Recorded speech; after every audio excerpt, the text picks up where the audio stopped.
Ça fait quasiment 3 ans maintenant que je vis à Barcelone, en Espagne, et franchement, venir vivre ici, je trouve que ça a été une des meilleures décisions qu'on a prises avec mon chéri. Et je sais que vous êtes hyper nombreux souvent à me poser des questions. Comment vous avez fait pour partir en Espagne? Par quoi vous avez commencé? Comment vous avez trouvé un travail? Je vais vous expliquer rapidement dans cette vidéo comment on a fait. Donc c'était il y a 3 ans. À l'époque, on vivait près de Paris. On avait chacun un emploi à Paris. On louait un appartement. On avait une petite fille d'1 an. Du coup, on a décidé de tous les deux se mettre à chercher des postes en Espagne. On a beaucoup regardé les VIE parce qu'à l'époque, on avait encore l'âge de faire un VIE et au final, mon chéri a été embauché pour faire un VIE à Barcelone. Donc parfait, on était super contents parce qu'on adore cette ville et c'était vraiment notre objectif de s'installer à Barcelone. Une fois les papiers du VIE signés, on a pu faire un rendez-vous à Paris pour qu'il obtienne un NIE. Ça, c'est hyper important. Franchement, le NIE, c'est le papier qui vous permettra de louer un appartement, d'ouvrir un compte bancaire.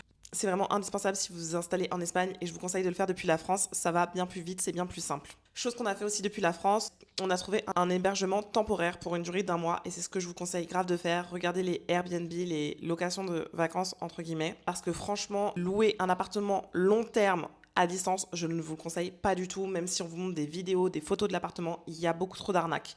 Donc louez quelque chose court terme pour votre arrivée et faites plein de visites une fois que vous êtes sur place. Des agences immobilières certifiées, ça vous aidera grandement.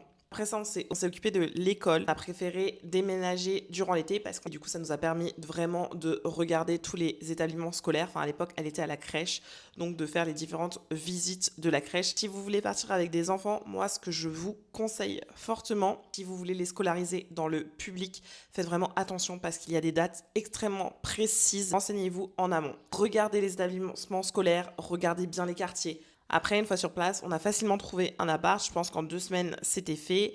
L'école aussi. Si vous voulez, je vous donnerai des tips sur comment trouver un travail quand on ne parle pas super bien espagnol. Donc, mettez-moi des commentaires et mettez-moi si vous avez d'autres questions. Si vous vous posez d'autres questions, j'y répondrai avec grand plaisir. Bisous!